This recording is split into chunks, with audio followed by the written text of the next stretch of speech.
Pumunta sa Pilipinas at tumangging umuwi. Ngayon, isang kakaibang pangyayari ang nagaganap sa buong mundo. Isang hindi pangkaraniwang kaganapan ang gumagawa ng ingay sa social media sa ibang bansa.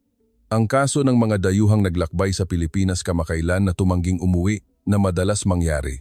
Tiyak, hindi ito dahil nawala ang kanilang pasaporte kaya hindi sila makaalis ng bansa, hindi sila nabiktima ng krimen o nawawala, kundi pinili nilang huwag bumalik sa sarili nilang kagustuhan. Orihinal, plano nilang maglakbay, mag-aral, magtrabaho o manatili ng panandalian, ngunit dahil sa ilang kadahilanan, ang ilang linggo ay naging ilang buwan at nang mapansin nila, ilang taon na ang lumipas. Ang pamumuhay sa Pilipinas ay naging normal para sa kanila. Sa kasalukuyan, patuloy na dumarami ang mga taong ganito sa buong mundo. Sa isang American online discussion board, naging mainit na usapin ang isang thread.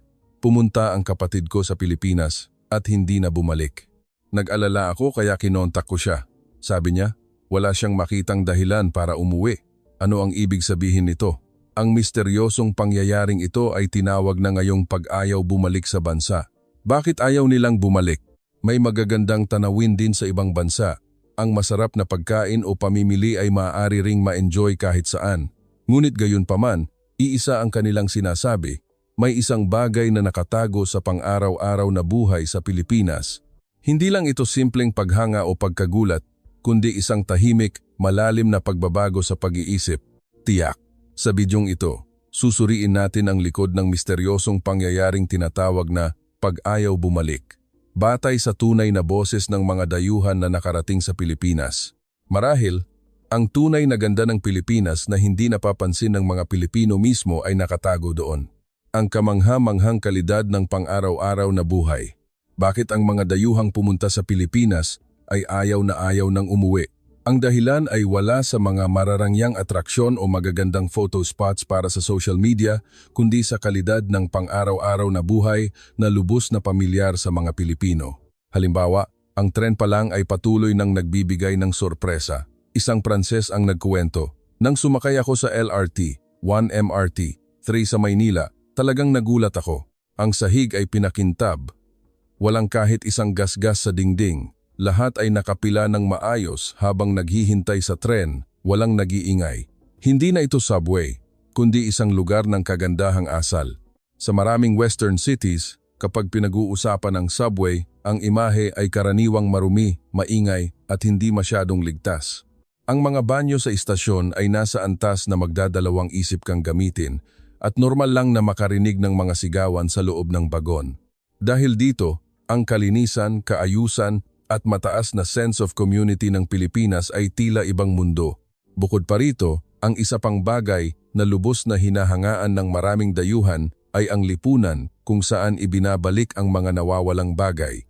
Ang kultura ng Pilipinas na kahit makalimutan mo ang iyong smartphone o wallet, may magdadala nito sa customer service o istasyon at ibabalik sa iyo na kumpleto ang laman.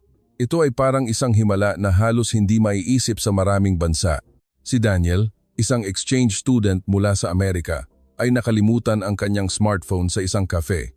Bumalik siya na may kalahating pag-asa na lang, ngunit natagpuan niya na iningatan ito ng maayos ng staff.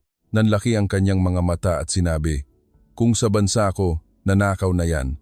Pero sa Pilipinas, tila ang tiwala ay pundasyon ng pang-araw-araw na buhay." Bukod pa rito, ang punctuality ng public transportation ay isa pang aspeto na lubos na pinupuri. Ang halos palaging pagdating ng tren sa oras ay isang bagay na napakahirap hanapin sa mundo. Ang pagdating ayon sa schedule, ang tahimik na pagsakay, at ang pag-aalok ng upuan sa isa't isa, ang mga eksenang ito ay nagpapatulala sa mga first-time visitors. Higit pa rito, kahit sa pagbili ng pang-araw-araw na gamit sa mga convenience store o supermarket, ang politeness sa serbisyo sa customer ay kapansine-pansin. Ang mga cashier ay laging nakangiti at nagsasabing, "Salamat po" o "Thank you", kasabay ng magalang na pagtango. Hindi lang ito formalidad, kundi dahil sa malalim na paggalang at kindness, kalooban, sa iba na naging kultura na. Habang tahimik na nag-iipon ang mga pagtatakang ito, may nagbabagong damdamin sa kanilang puso. Kung sa bansang ito, tila magiging panatag ang aking pamumuhay. Kapag pumasok ang ideyang iyon sa isip, Ang opsyon na tinatawag na bumalik sa bansa ay maaaring unti-unting mawala ng hindi namamalayan. Para bang nasa ibang planeta. May isang pahayag na madalas sabihin ng mga dayuhang unang bumisita sa Pilipinas. Dito, parang nasa ibang planeta. Hindi ito pagmamalabis, kundi isang pahayag na lumabas dahil ang normalidad ng Pilipinas ay masyadong iba sa ibang bansa. Isang babaeng Canadian ang nagkuwento tungkol sa kanyang karanasan nang sumakay siya sa tren sa Maynila noong morning rush hour. Kahit siksikan sa loob ng bagon, walang nag-uusap ng malakas at nanatili ang katahimikan. Dito, habang parami ang mga tao, mas nagiging tahimik, sabi niya, nagtataka sa hindi pangkaraniwang kaayusan. Bukod pa rito, nakita niya ang isang maliit na batang lalaki na akay-akay ng kanyang ina, siguro mga 5 o 6 taong gulang. Ang bata ay nakaupo ng nakasiksik sa gilid ng upuan, hindi gumagawa ng ingay, nakatiklop ang mga binti at tahimik. Sa bansang ito, hindi lang mabilis silang turuan ng tamang asal, kundi ang pampublikong pag-uugali ay malalim na nakaugat bilang kultura, may paggalang sa kanyang tono. Hindi lang tungkol sa manners, kahit saan ka magpunta sa supermarket, cafe o tindahan sa istasyon ng tren, ang serbisyo ng staff ay laging mabait at magalang. Magandang araw, salamat po. Ang sinseridad at ngiti na nakapaloob sa mga salitang iyon ay may kapangyarihan na ipadama sa iyo na hindi ka lang customer kundi inaalagaan bilang isang tao. Ikinuwento ni Mark, isang propesor sa universidad mula sa Germany, na hinding-hindi niya malilimutan ang karanasan niya noong unang araw niya sa cafe malapit sa tinutuluyan niya. Medyo naantala ang kape na inorder niya, ngunit paulit-ulit na humingi ng tawad ang staff at magalang na nagtango. Sinabi niya, nang humingi sila ng tawad ng ganito kasinsero, ako pa ang nahiya. Dito, ang kindness at serbisyo ay hindi negosyo, kundi damdamin ng mga tao sa isa't isa. Bukod pa rito, ang katotohanan na ang mga babae ay maaaring maglakad ng mag-isa sa gabi nang ligtas ay isang mahusay na simbolo ng kaligtasan. Sa maraming bansa sa mundo, itinuturing na dapat iwasan ng mga babae ang maglakad ng mag-isa pagkatapos lumubog ang araw. Ngunit sa Pilipinas, kahit sa mga platform ng istasyon ng tren, convenience store, o bangketa sa mga residential area, halos walang pakiramdam ng kawalan ng kaligtasan. Gaano kahalaga ang gayong mga gabi na maaaring gugulin ng panatag? Para sa mga dayuhan, napakalaki ng halaga nito, sapat na upang tukuyin ang kalidad ng buhay. Ramdam ng mga dayuhan ang isang perpektong dimensyon dahil sa pang-araw-araw na pamumuhay na pinagsasama ang manners, kaligtasan at serbisyo. Hindi lang ito convenience, kundi isang tunay na pakiramdam na nakatira ka sa isang lugar kung saan iginagalang ang mga tao bilang tao. At iyon marahil ang dahilan kung bakit ang Pilipinas ay naging bansang ayaw na nilang balikan. Ang mahika ng convenience store, si Alisa, isang babaeng exchange student mula sa Amerika. Dumating siya sa Pilipinas sa unang pagkakataon isang gabi ng Setyembre na may halong init at dampi pa rin. Naantala ang kanyang flight, kaya nag-check-in siya sa hotel pagkatapos ng hating gabi. Medyo nagugutom, nagtungo siya sa kalapit na convenience store. Kung sa Amerika, ang paglabas ng isang babae ng mag-isa sa ganoong oras ay itinuturing na mapanganib, ngunit sa gabing iyon, sinabi niya na hindi siya nakaramdam ng pag-aalala kahit kaunti. Sa halip, nakaramdam siya ng hindi maipaliwanag na init habang naglalakad sa ilalim ng ilaw ng kalye. Walang nakatitig sa kanya. Ang mga taong naglalakad ay tahimik at palakaibigan. Ito ay isang pakiramdam na tila pinoprotektahan siya ng lungsod. Ang lugar na narating niya ay ang convenience store ng Pilipinas. Tahimik na bumukas ang automatic door kasabay ng malamig na hangin. Sa loob, ang tindahan ay maliwanag at malinis. Sa mga shelf, nakahanay ang mga rice meal, silo, sandwiches at desserts. Hindi lang iyon, may cosmetics, pang-araw-araw na gamit, at kahit medyas lahat ng kailangan ay naroroon. Nasambit ni Alisa. Isa itong magic store. Ang pagtataka ay hindi lang tungkol sa mga produkto. Nang batiin siya ng magalang ng babaeng cashier at inabot ang bag na may ngiti, isang ideya ang pumasok sa kanyang isip. Kung mananatili ako rito, magiging panatag ang aking pamumuhay. Para sa mga Pilipino, maaaring kakaiba ang paghanga sa isang convenience store. Ngunit sa maraming convenience store sa Amerika, madilim ang loob, kakaunti ang pagpipilian ng produkto at may panganib pa ring makaranas ng mga problema sa gabi. Dahil dito, ang maliwanag at malinis na espasyo sa Pilipinas na bukas, 24 oras, ay nagbibigay ng hindi pangkaraniwang pakiramdam ng kaligtasan. Bukod pa rito, nagulat din siya sa pagkakaiba ng presyo. Puwan-pung lang talaga ito, sobrang sarap na hindi ka panipaniwala.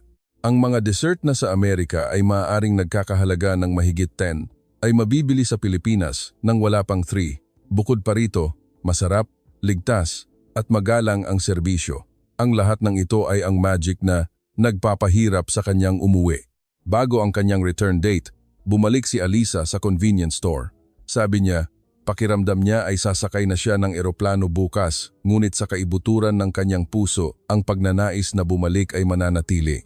Ang convenience store para sa mga Pilipino ay maaaring convenience lamang sa pang-araw-araw na buhay, ngunit para sa mga taong nagmumula sa buong mundo, ang maliit na ilaw na iyon sa sulok ng kalye sa gabi ay maaaring may kapangyarihan na magpabago ng buhay ng isang tao, at ang mga taong naaakit sa liwanag na iyon ay maaaring unti-unting at tiyak na pumipili na huwag bumalik. Ang Philippine Sickness. Pagdating sa sarili kong bansa, pakiramdam ko ay biglang naging magaspang ang mundo. Ito ang pahayag ni Liam, isang Amerikanong estudyante na nag-aral sa Pilipinas sa loob ng kalahating taon. Ikinuwento niya na sa unang araw ng kanyang pagbabalik, pagkasakay niya sa subway mula sa paliparan, naramdaman niya ang roughness sa buong katawan niya. Sa loob ng bagon, nagkalat ang basura, may mga taong maingay na nakikipag-usap sa telepono at may natutulog pa sa sahig. Sa Pilipinas, pinapahalagahan ng lahat ang pampublikong espasyo, ngunit dito, tila iniisip ng lahat na ito ay kanila, sabi niya. Hindi lang ito pagkakaiba sa kultura, kundi dahil ang kalinisan at kaayusan ng Pilipinas ay naging kanyang ideal standard. Ang pangyayari na hindi makayanan ng roughness ng sariling bansa, na dati ay hindi niya napapansin, ay tahimik na kumakalat sa ibang bansa sa ilalim ng pangalan na Philippine Loss o Philippine Sickness. Puno ang social media ng mga ganitong post. Ang convenience store sa Amerika? Hindi ko kaya. Nakaka-stress na walang libreng tubig sa mga restaurant. Halos maiyak ako sa takot kapag naglalakad sa kalye sa gabi. Nang maranasan na ang convenient environment, magalang na serbisyo at kaligtasan ng Pilipinas, ang pamumuhay sa ibang bansa ay tila magaspang. Bilang resulta, parami ng parami ang mga tao na naghihirap sa pakiramdam na hindi nila lugar ang kanilang inuuwian. Lalo na tungkol sa pakiramdam ng kaligtasan sa pamumuhay. Ang lipunan kung saan ang mga babae ay maaaring magpunta sa convenience store ng mag-isa sa gabi, ang tanawin ng mga bata na sumasakay sa tren papunta sa paaralan, o ang hindi kapani-paniwalang pangyayari na ang nahulog na wallet ay ibabalik na kumpleto ang laman. Ang mga bagay na ito ay normal sa Pilipinas, ngunit para sa maraming bansa, ito ay parang kuwento. Bukod pa rito, ang punctuality ng public transportation, ang katahimikan sa restaurant, o kahit ang malinis na banyo sa lugar ng trabaho, ang pakiramdam ng panatag na kakagaling lang nila ay hindi matagpuan sa sarili nilang bansa. Ikinuwento ni Ethan mula sa Canada na pagkatapos niyang umuwi, napansin niya na naging mas madali siyang mainis. Kapag maraming tao ang naiinis, naaapektuhan ka rin ng kapaligiran na iyon. Ngunit sa Pilipinas, lahat ay nagpapatuloy ng may pag-iingat na huwag mang istorbo sa isa't isa, kaya naging kalmado ang aking isip. Seryoso siyang nag-iisip na maghanap ng trabaho sa isang Pilipinong kumpanya ngayon. Ang karanasan sa Pilipinas ay hindi nagtatapos sa mga alaala ng paglalakbay, kundi ito ay ang pagdama sa ideal society na minsan nilang naranasan sa kanilang buhay. At dahil nakilala nila ang damdaming iyon, ang pang-araw-araw na buhay na nakasanayan nila noong bumalik sila ay tila walang lasa. Gusto kong bumalik at mamuhay sa gitna ng kapayapaan na iyon. Gusto kong bumalik sa bansang maayos ang lahat. Ang mga pahayag na ito ay ibinubulong sa buong mundo ngayon, at ang damdaming iyon ay hahantong sa desisyon na huwag bumalik sa huli. Mula sa bansang pinapangarap patungo, sa bansang piniling tirhan, ang oras na ginugol sa Pilipinas ay lumampas sa balangkas ng paglalakbay o pag-aaral. Ito ay naging pakiramdam na gusto mong manatili rito. Mabilis na dumarami ang ganitong uri ng dayuhan sa buong mundo. Sa social media at discussion board sa ibang bansa, nagsisimula nang makita ang mga post tulad ng balang araw gusto kong manirahan sa Pilipinas, ang susunod kong trabaho ay sisikapin kong hanapin sa Pilipinas, o pakisabi sa akin kung paano mag-apply ng visa. O may nagpo-post ng kagalakan dahil nagsimula na silang mamuhay sa Pilipinas. Bakit ganoon na lang ang pagnanais nilang manirahan sa Pilipinas? Ang pinakamalaking dahilan ay ang pakiramdam ng kaligtasan sa pamumuhay. Ang pinakaunang binanggit ng marami ay ang napakahusay na kaligtasan. Maaaring maglakad ng mag-isa sa gabi nang hindi nakakatakot. Ang mga bata ay maaaring lumabas ng mag-isa. Ang mga nawawalang gamit ay ibinabalik. Ito ay isang nakakagulat na ligtas na kapaligiran para sa mga dayuhan, lalo na sa mga babae. Mas malinaw ang pakiramdam na ito, at ang Pilipinas ay kinikilala bilang isa sa iilang bansa kung saan ang mga babae ay maaaring maglakbay ng mag-isa ng malaya. Ang isa pang mahalagang dahilan ay ang antas ng pag-unlad ng public service at infrastructure. Madaling makakuha ng medical care, mataas ang kalidad ng edukasyon, at ang tren at bus ay halos palaging dumarating sa oras. Ang mga proseso sa local government office ay magalang at maayos, at ang mga community resources tulad ng parke o aklatan ay kumpleto.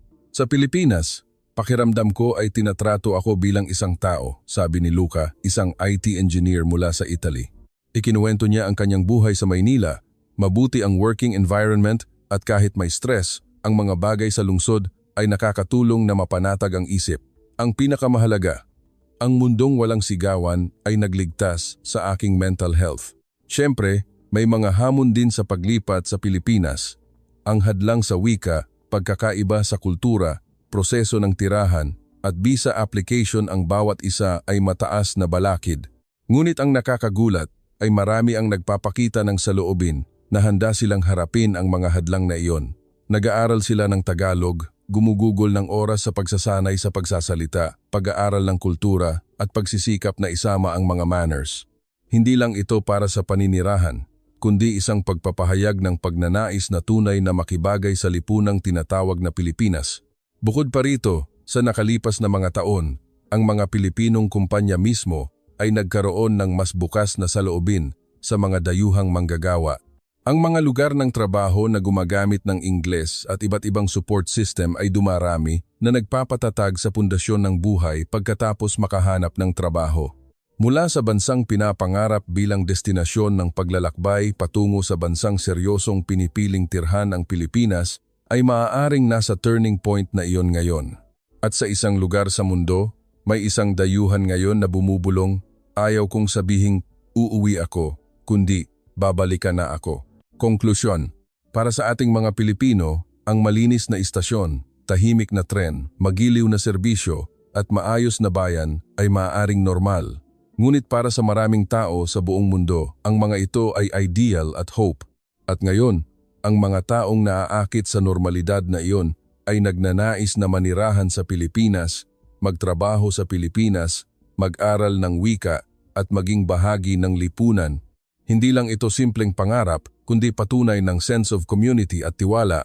Madalas nating hindi napapansin ang mga bentahe ng Pilipinas, ngunit ngayon, muling nakatingin ang mundo sa Pilipinas. At sa tingin na iyon, tila sumasalamin sa kung ano ang dapat nating muling mapagtanto. Kung pupunta sa Pilipinas, ayaw mo nang umuwi. Sa likod ng maikling pahayag na ito ay ang imahe ng Pilipinas bilang isang mental refuge na higit pa sa convenience. Para sa atin na naninirahan sa Pilipinas, ang pang-araw-araw na buhay ay maaaring isang himala na maaaring magpabago sa buhay ng isang tao sa mundong ito.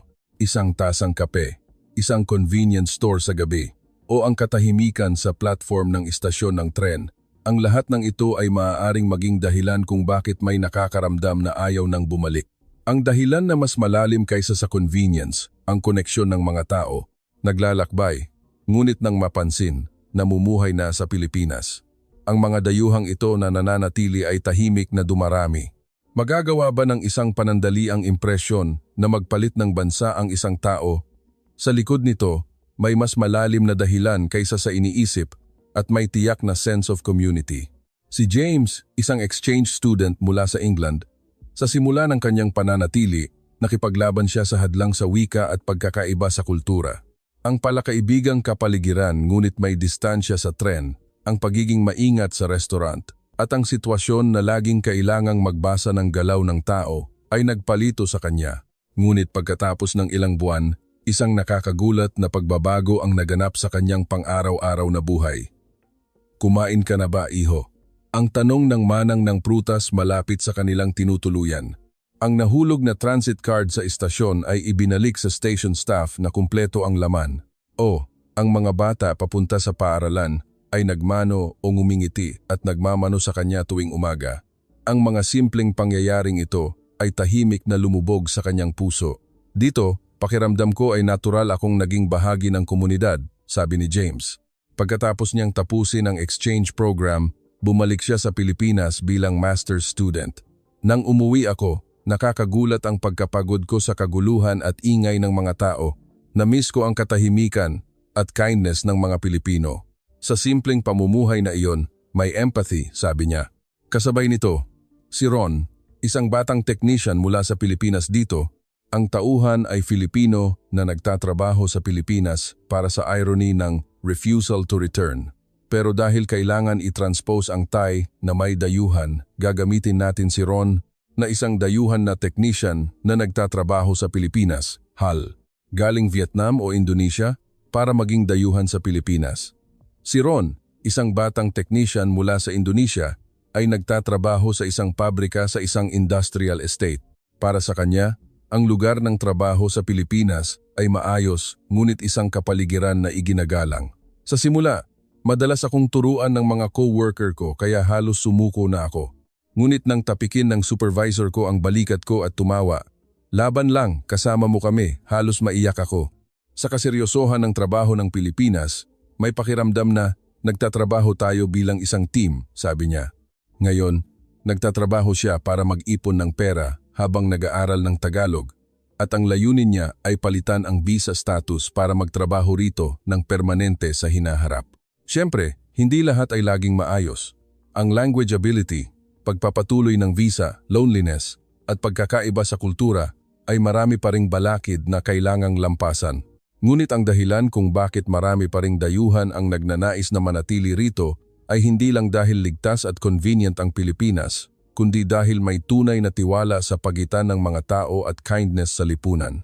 Bukod pa rito, sa nakalipas na mga taon, ang mga Pilipinong kumpanya mismo ay napagtanto ang kahalagahan ng diversity at patuloy na nagre-recruit ng mas maraming dayuhang personnel.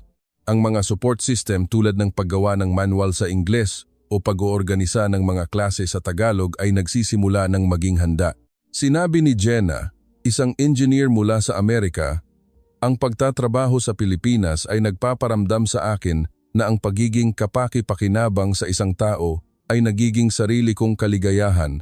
Kahit busy, ang salitang "maraming salamat po" ng isang tao ay nananatili sa aking puso. Hindi ang Pilipinas bilang tourist spot, kundi ang Pilipinas bilang lugar na tinitirhan. Ang mga dayuhan na nakatuklas ng tunay na ganda, sa puntong iyon ay pumipili na manatili sa sarili nilang kagustuhan. Ngayon, ang kanilang boses ay maaaring isang pagkakataon para sa ating mga Pilipino na muling suriin ang imahe ng ating sariling bansa. Mga reaksyon mula sa online world. Ang Pilipinas ay hindi paraiso, ngunit gusto ko pa ring bumalik. Ito ay parang ibang planeta. Ang pahayag na ito ay isang maikling mensahe na iniwan ng isang Amerikanong user sa isang discussion board. Ang thread ay puno ng pagtataka, paghanga, at komplikadong damdamin ng mga dayuhang nakarating sa Pilipinas. Hindi ka pani-paniwala na ang mga babae ay maaaring maglakad ng mag-isa sa gabi.